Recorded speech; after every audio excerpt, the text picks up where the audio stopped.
ibadahnya seorang hamba kepada Allah tidak mengenal waktu dan tempat. Kapanpun, dimanapun, dia harus beribadah kepada Allah Subhanahu wa Ta'ala. Harga diri seorang mukmin itu di sisi Allah lebih besar daripada kehormatan Ka'bah sendiri. Nah, nikmat seorang mukmin lebih besar daripada itu.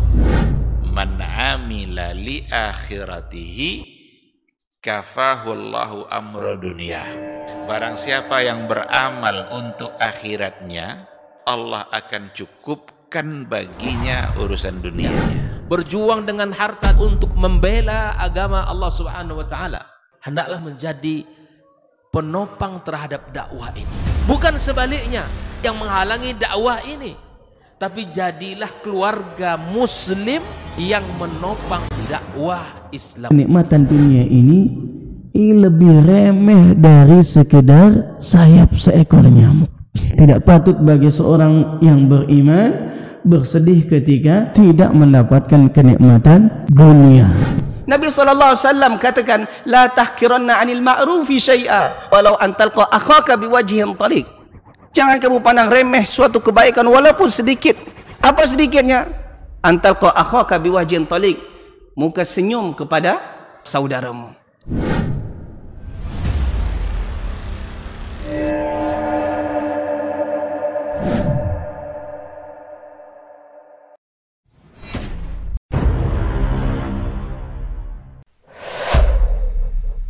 Dunia dan seisinya ini bagi Allah tak sama nilainya dengan sebelah sayap lalat. Barang siapa yang beramal untuk akhiratnya, Allah akan cukupkan baginya urusan dunianya. Sayati zamanun 'alan nasi as-sabiru fihim qalqabit al-jamarah. Akan ada satu masa di akhir zaman yang berpegang teguh dengan agamanya seperti orang yang sedang memegang bara api.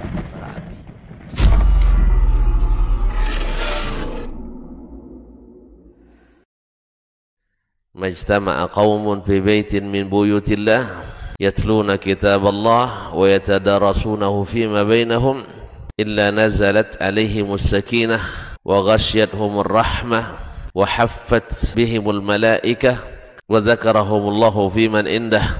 Tidaklah suatu kaum duduk di salah satu rumah Allah membaca ayat-ayat Allah dan sama-sama mempelajarinya, kecuali turun kepada mereka as-sakinah, ketentraman dan kenyamanan.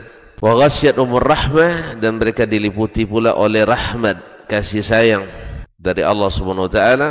Wa haffat bihimul malaikah, dan mereka pun dikelilingi oleh para malaikat, karena malaikat suka majlis-majlis zikir dan ilmu. Wa dzakarahumullahu fiman indah, dan Allah akan banggakan sebut-sebut mereka di kalangan malaikat-malaikat yang ada di sisinya, di masyarakat atas. Mudah-mudahan kita termasuk yang sering disebut-sebut di Alhamdulillah. Alhamdulillahilladzi hadana lihadza wa ma kunna linahtadiya laula an hadana Allah. Ashhadu an la ilaha illallah wahdahu la syarika lah wa ashhadu anna Muhammadan abduhu wa rasuluhu la nabiyya ba'dah. Allahumma salli wa sallim wa barik alaihi wa ala alihi wa ashabihi ajma'in.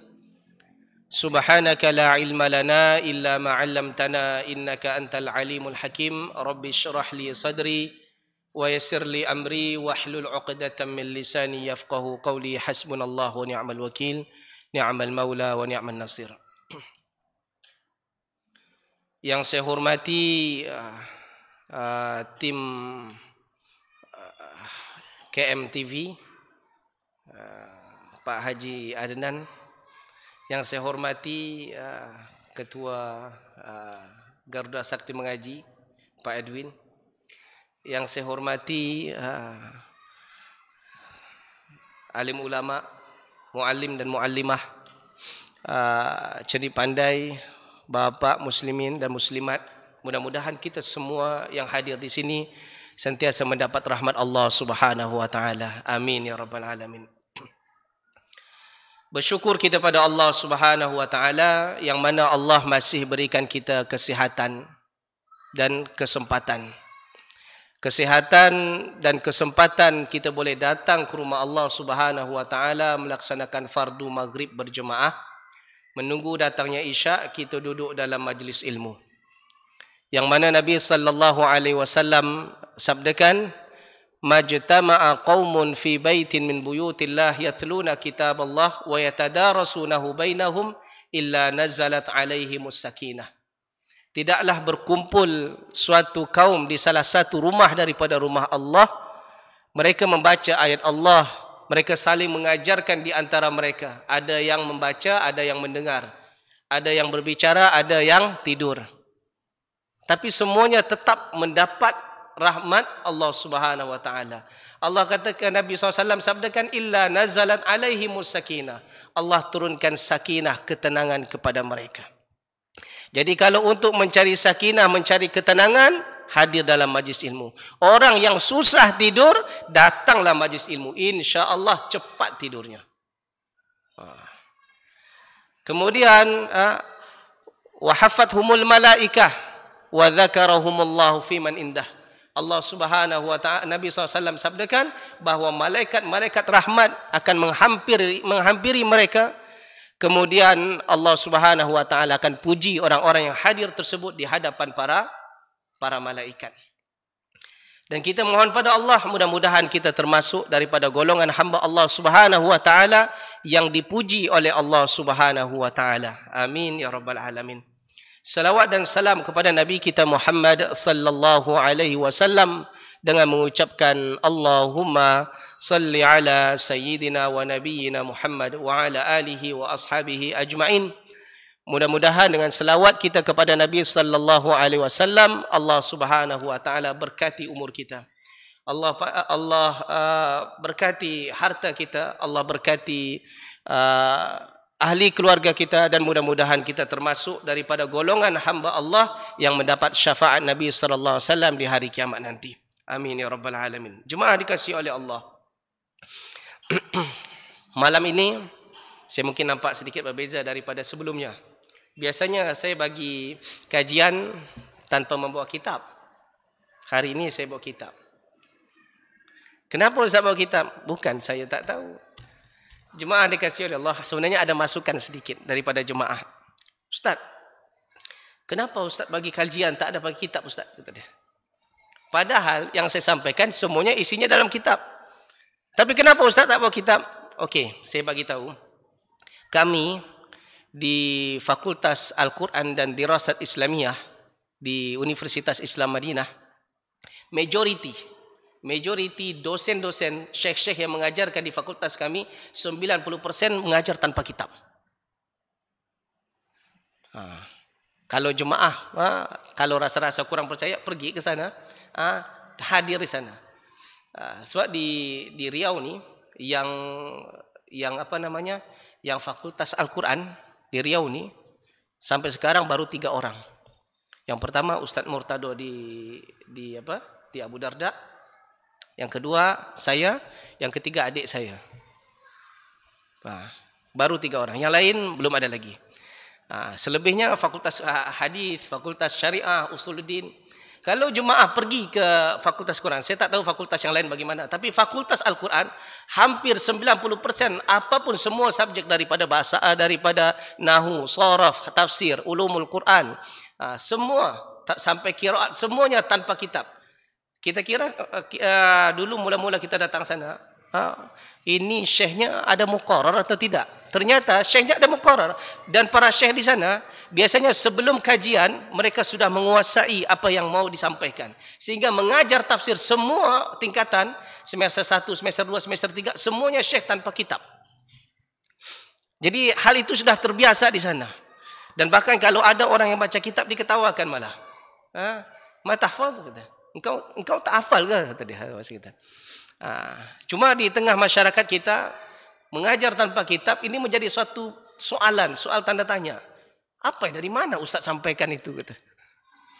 Jadi terpaksalah saya bawa kitab. Kalau jemaah kurang yakin, ini ada kitabnya.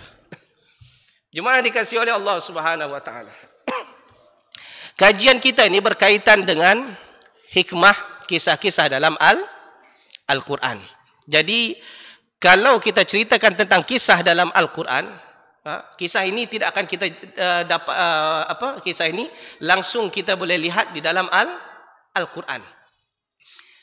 Kisah ini kita sambung daripada episod yang sebelumnya, iaitu tentang kisah Nabi Yusuf alaihissalam. Episod pertama kita sudah ceritakan sebelumnya. Jadi jemaah dikasihi oleh Allah, boleh lihat dalam Al-Quran surah Yusuf. Boleh lihat dalam Al-Quran surah Yusuf. Tapi lihat daripada ayat yang 4. Sekarang insya-Allah kita akan masuk kepada ayat yang ke-16. Hari itu kita akan sudah bicarakan dari ayat yang ke-4 sampai ayat yang ke-15. Sekarang kita masuk ayat ke-16. Sebelumnya saya ceritakan tentang sekilas kisah sebelumnya, di mana Nabi Yusuf alaihissalam mempunyai 12 saudara. 12 dengan Nabi Yusuf maksudnya. 11 saudara, 12 dengan Nabi Yusuf. 2 orang, Nabi Yusuf dengan adiknya Benyamin adalah adik kandung, satu ayah satu ibu. Adapun yang 10 orang lain ini adalah satu ayah tapi lain ibu. Okey. Jadi ternyata ta'addud atau poligami sudah ada dari zaman Nabi Yakub. Bukan hanya Nabi Yakub. Atuk daripada Nabi Yakub. Siapa atuk Nabi Yakub? Nabi Ibrahim. Sudah ada ta'addud. Jadi ternyata ta'addud atau poligami sudah ada dari zaman dulu. Jadi kalau jemaah mau ngamalkan, sila.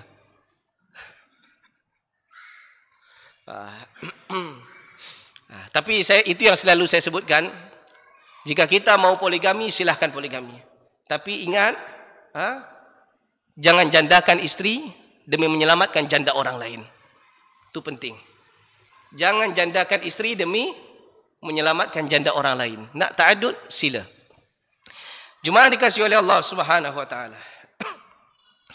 Jadi suatu malam Nabi Yusuf bermimpi melihat 11 bintang, 1 matahari, 1 bulan, sujud ihtiram, sujud menghormati Nabi Yusuf. Akhirnya ayahnya mengatakan kepada Yusuf, ya bunayya la taqsus ru'yaka ala ikhwatika fayakidu laka kaida.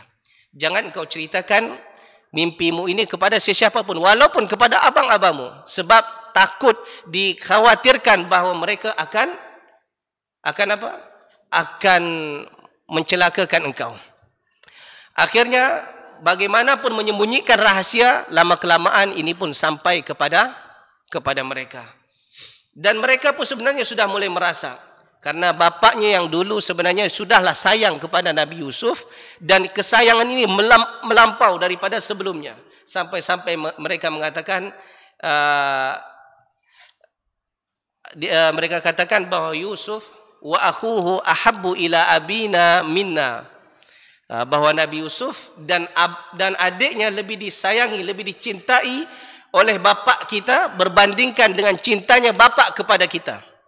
Akhirnya mereka pun sudah mulai tidak suka dengan Nabi Yusuf, dan mereka pun buat rencana untuk untuk mencelakakan Nabi Yusuf alaihissalam. Tapi Nabi Yusuf selalu berkepit dengan Nabi Yakub, dengan ayahnya selalu.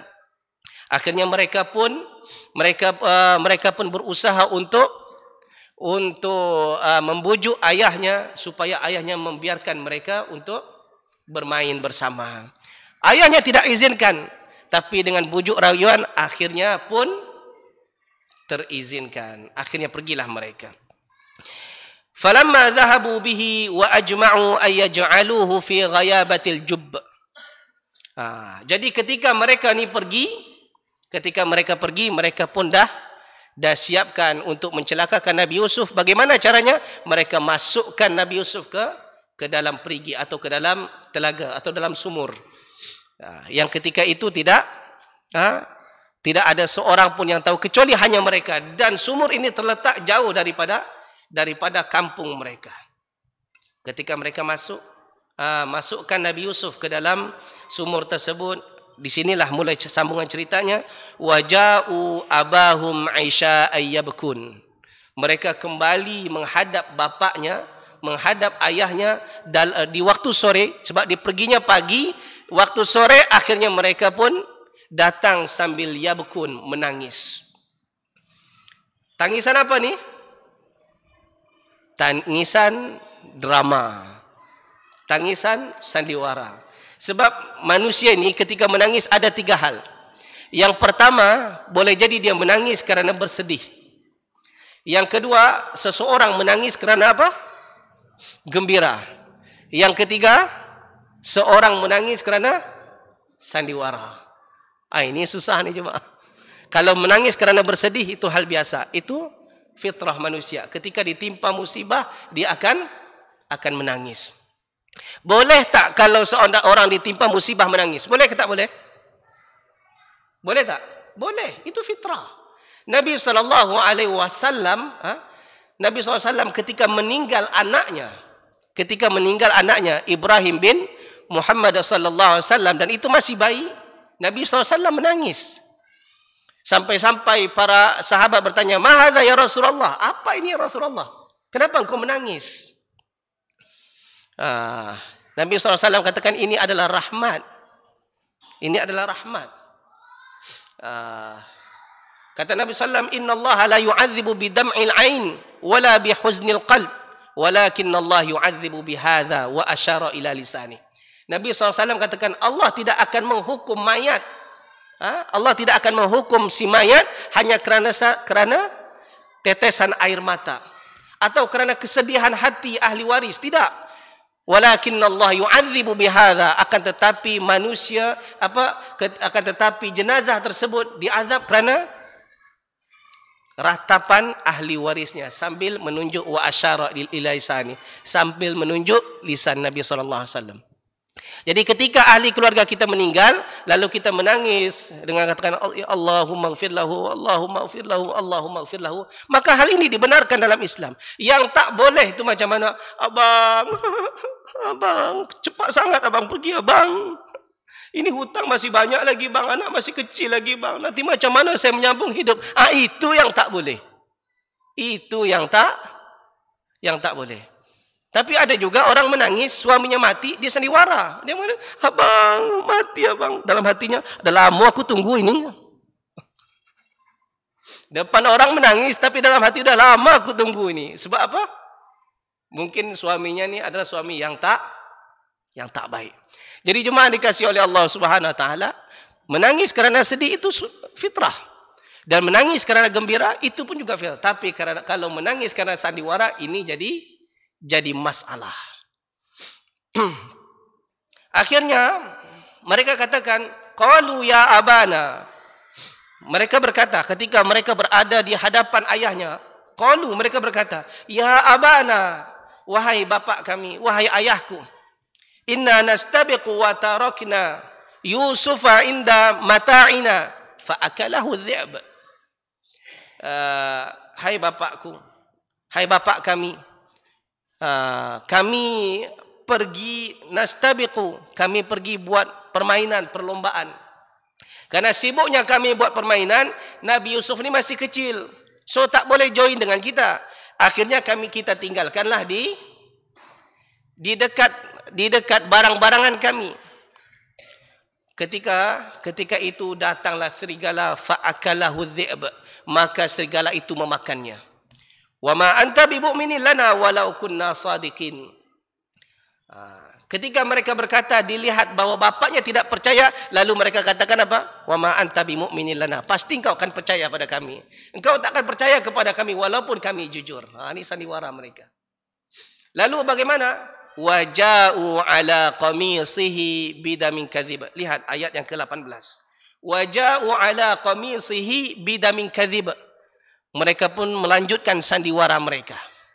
Sandiwara mereka lanjutkan. Bagaimana caranya? Mereka bawa bidamin kadhib, baju yang sudah dilumuri darah. Darah siapa ini? Bukan darah Nabi Yusuf. Sebab ketika Nabi Yusuf dicampakkan ke dalam sumur, ternyata bajunya diambil, dikoyakkan, lalu dilumuri dengan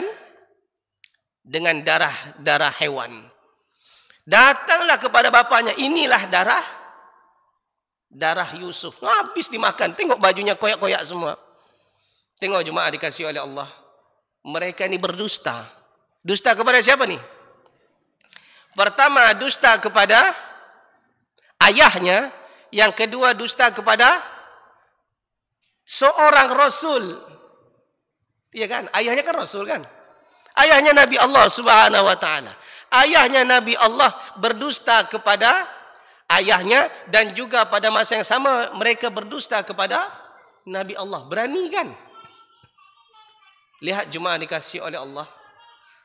Ini semuanya punca dari mana jemaah? Kenapa mereka berani berdusta kepada ayahnya dan juga berani berdusta kepada seorang Nabi Allah? Dari mana puncanya sebenarnya? Apa sumbernya? Hasad. Yes, hasad. Jadi sifat hasad ni adalah sifat yang sangat bahaya. Seorang kalau ada sifat hasad dalam hatinya, ini akan membuat orang tersebut rosak.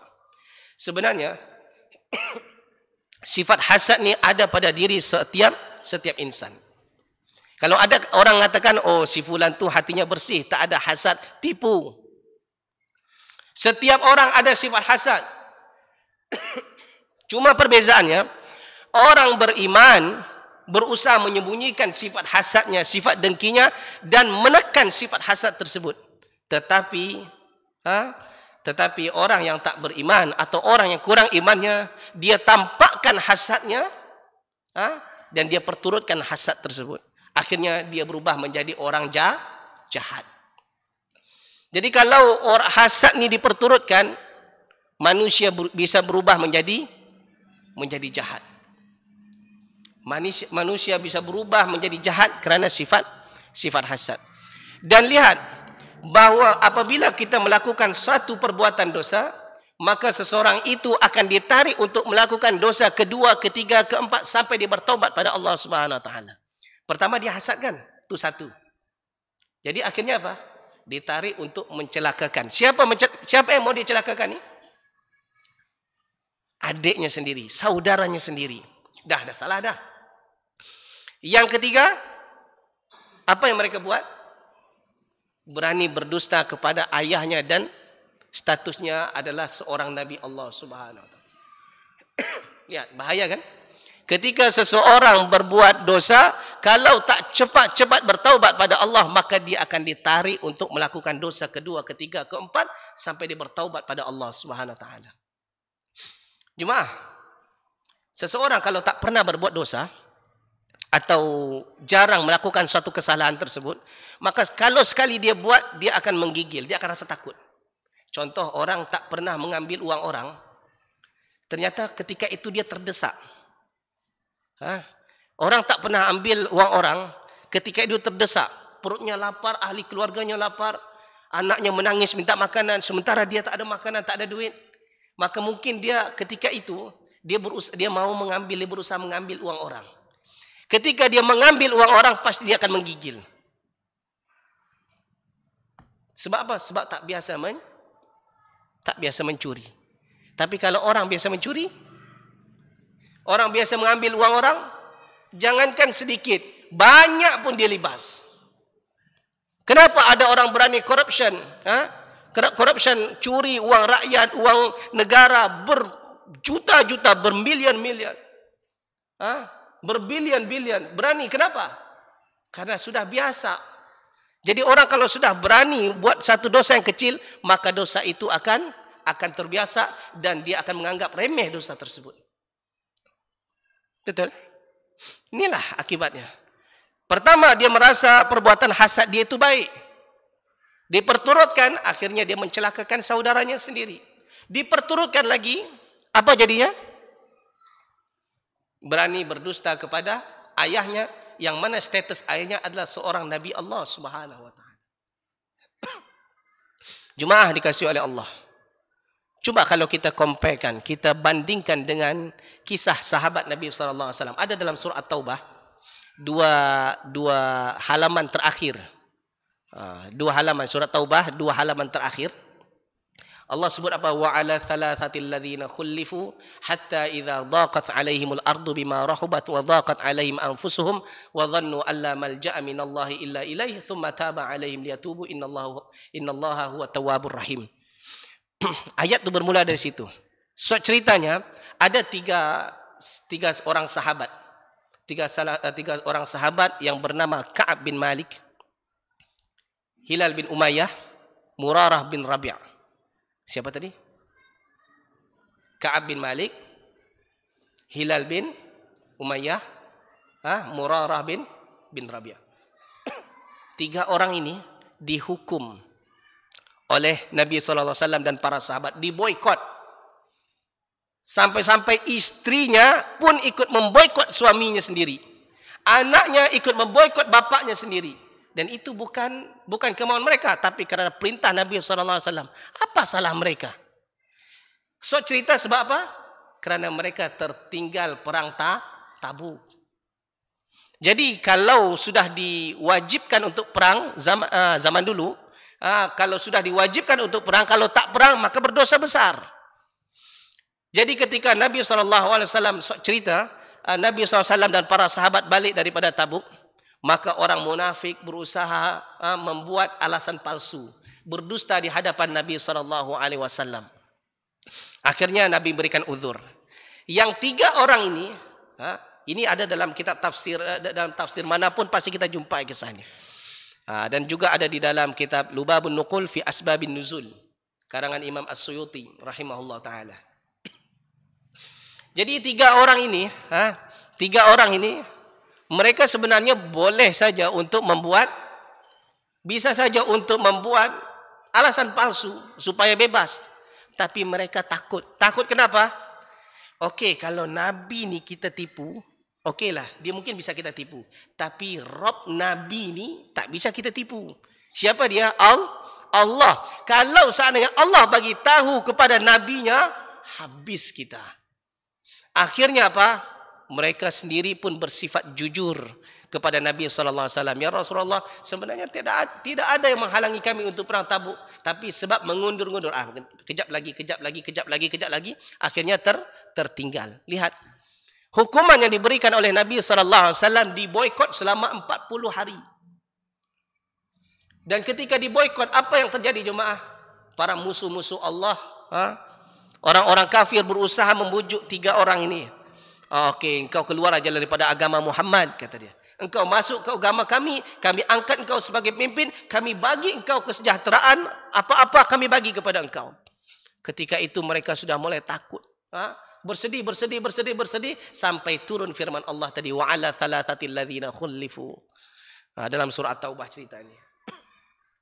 Akhirnya apa?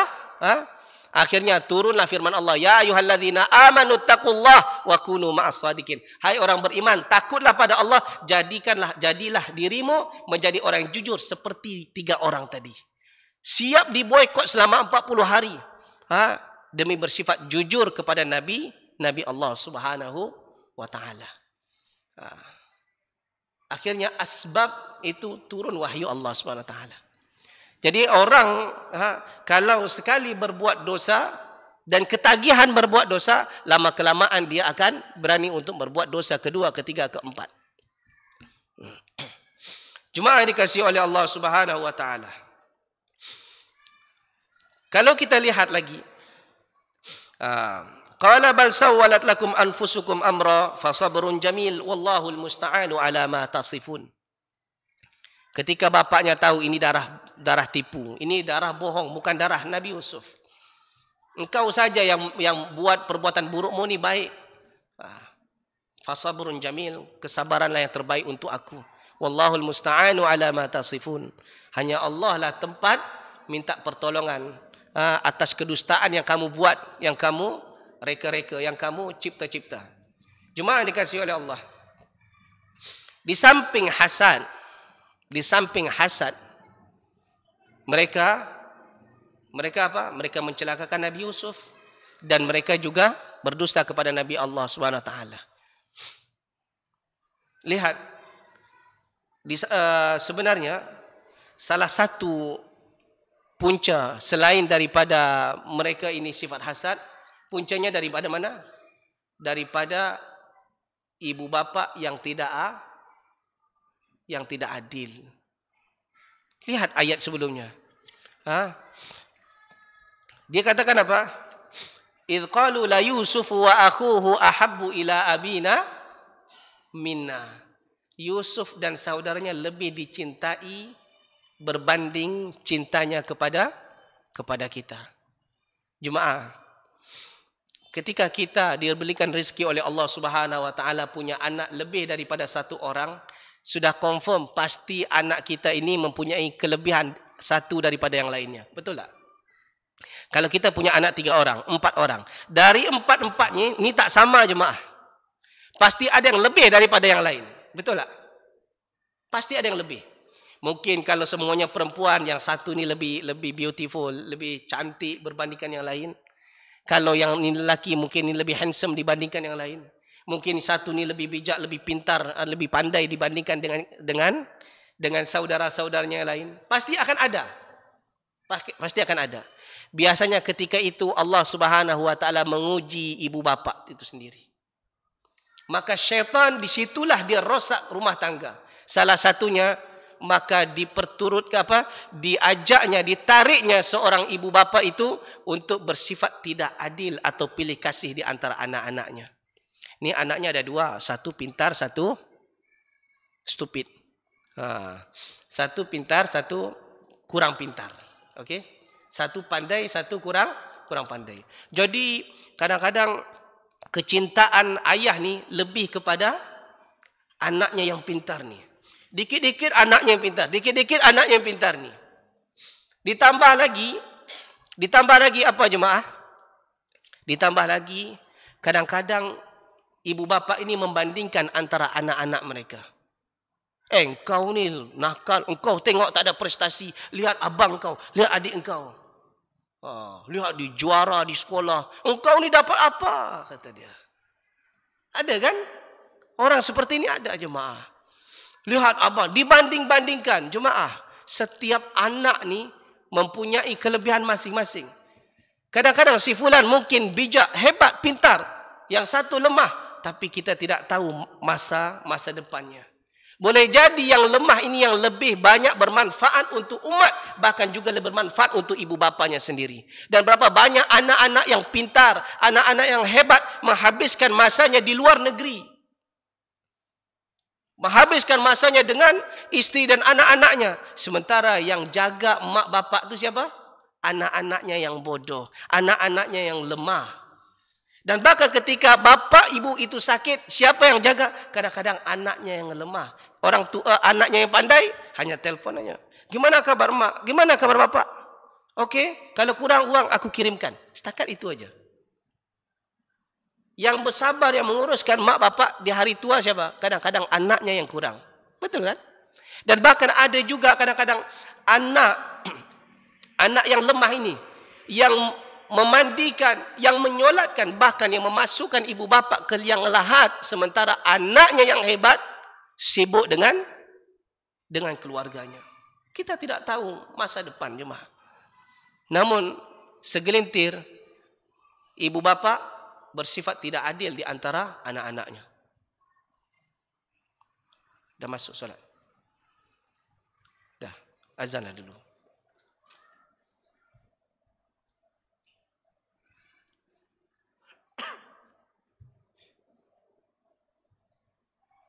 Dikasihi oleh Allah Subhanahu wa taala. Di zaman Nabi Muhammad sallallahu alaihi wasallam sebenarnya pernah terjadi seorang sahabat yang tidak berlaku adil di antara anak-anaknya.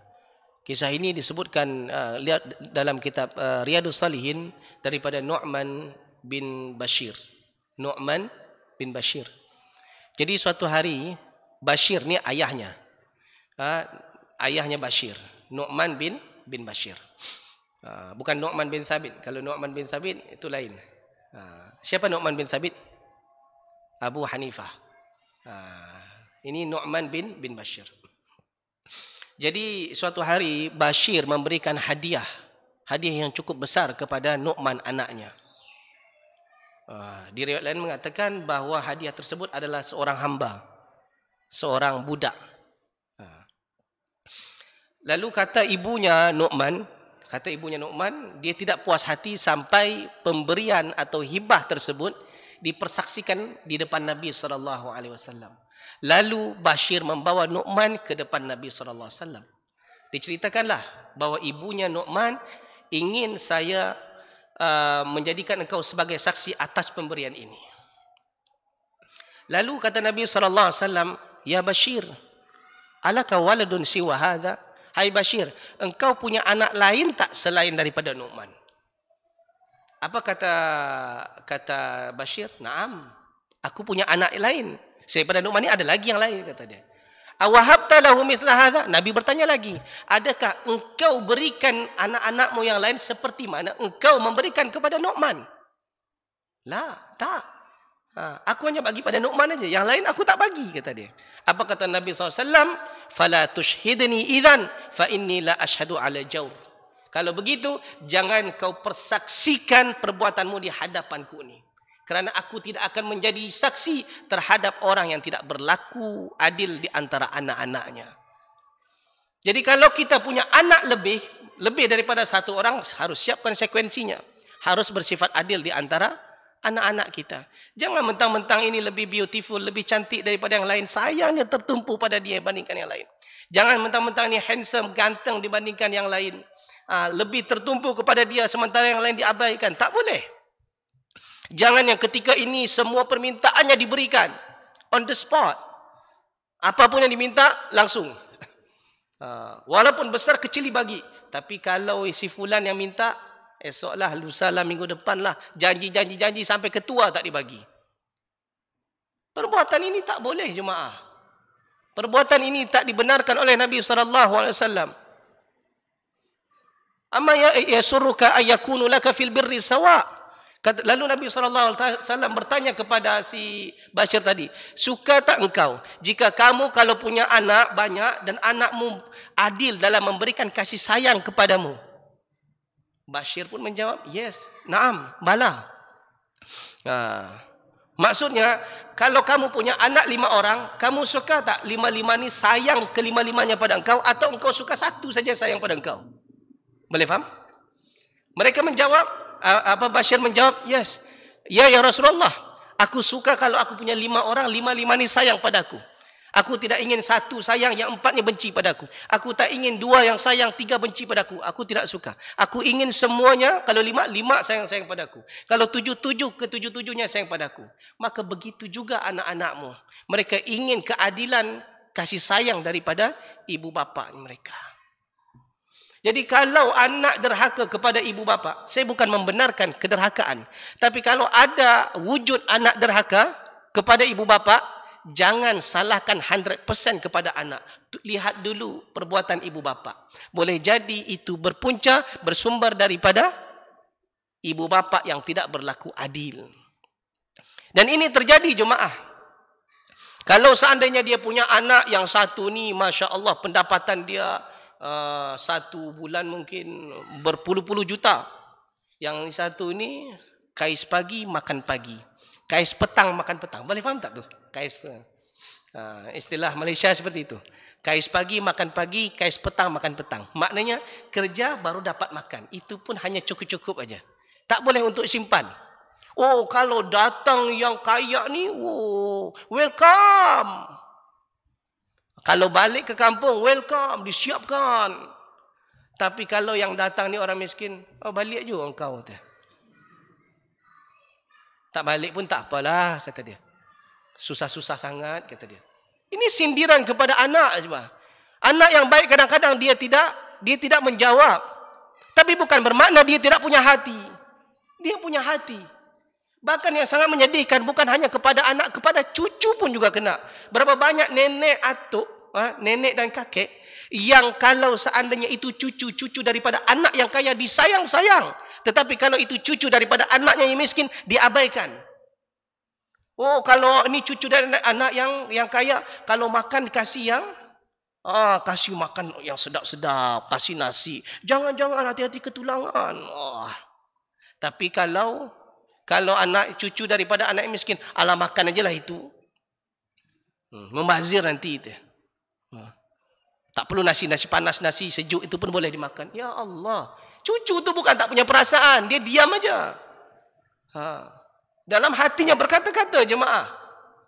Yang jadi masalahnya apa? Yang jadi masalah di hari tua. Kita tak selamanya muda, kita tak selamanya kuat, kita tak selamanya sihat. Ada masanya kita akan tua, lemah dan sakit. Ketika itu kita akan bergantung kepada anak dan cucu. Kalau kita sudah tidak berlaku adil di antara mereka, jangan salahkan mereka pun juga tidak berlaku adil dalam memberikan kasih sayang kepada kita. Dan ini pernah berlaku di zaman Nabi. Jemaah lihat di dalam kitab Riyadhus Shalihin ada kisah ini. Jadi jemaah dikasihi oleh Allah, bersifat adil di antara anak-anak adalah tuntutan dalam Islam. Bahkan di dalam surah Al-Maidah Allah katakan apa? Wala yajrimannakum syana'anu qaumin ala alla ta'dilu. Jangan kebencian kamu kepada satu kaum sehingga kamu tak berlaku adil. I'dilu huwa aqrabu littaqwa. Berlaku adillah kamu kerana ia lebih mendekatkan kepada ketakwaan. Dan dampak yang kedua daripada orang yang ibu bapa yang tidak berlaku adil, terjadinya pergaduhan antara adik-beradik. Faham maksud saya? Adik kakak, anak kita, adik-beradik itu bergaduh, berantem, cekcok. Kadang-kadang puncanya sebab apa? Sebab mak bapak yang tak berlaku adil. Akhirnya anak tu pun jadi bergaduh. Jadi bermasalah di antara mereka. Puncanya siapa? Puncanya adalah ibu bapa. Jadi kalau ada anak nakal, anak bergaduh di antara sesama mereka, anak derhaka, jangan 100% terus kita salahkan anak. Coba muhasabah diri, introspeksi diri. Boleh jadi itu punca daripada mak bapak itu sendiri. Allahu Ta'ala alam bissawab. Jemaah dikasihi oleh Allah. Apa poin yang boleh kita petik daripada kajian kita malam ini? Yang pertama tadi, ingat jangan pandang remeh sebuah dosa. Karena apabila kita terbiasa membuat suatu dosa, dia akan menarik kita untuk melakukan dosa kedua, ketiga, keempat, kelima, seterusnya sampai kita bertaubat pada Allah Subhanahu wa taala. Dan boleh jadi dosa yang kita pandang remeh itulah yang menyebabkan kita masuk ke dalam neraka Allah Subhanahu wa taala. Mungkin kamu pandang itu kecil, ternyata besar di sisi Allah Subhanahu wa taala. Wa tahsabunahu hayyinan wa huwa indallahi azim. Disebutkan oleh Allah dalam surah An-Nur. Boleh jadi kamu pandang itu remeh, ternyata besar di sisi Allah Subhanahu wa taala. Yang kedua, ingat, jauhilah sifat hasad dan dengki. Jangan perturutkan, walaupun hasad ni ada pada setiap orang. Ustaz dengan ustaz pun ada hasad jemaah. Orang alim dengan orang alim, syekh dengan syekh, tuan guru dengan tuan guru, ada hasad. Tetapi perbezaannya, orang alim, orang yang bertakwa pada Allah, dia akan tekan hasad itu. Tapi kalau orang yang tak bertakwa pada Allah, dia perturutkan hasad itu. Ingat, orang kalau perturutkan hasad akan membuat dia menjadi orang jahat. Yang ketiga, ibu bapa mestilah berlaku adil di antara anak-anaknya. Ibu bapa yang tidak berlaku adil di antara anak-anaknya menyebabkan anak itu derhaka. Dan boleh jadi pergaduhan di antara sesama mereka pun disebabkan ibu bapa yang tidak berlaku adil. Allahu Ta'ala a'lam bissawab. Okey, itu sajalah yang boleh saya kongsikan pada malam ini. Kalau ada pertanyaan, saya bagi masa 5 minit. Kalau boleh saya jawab insya-Allah.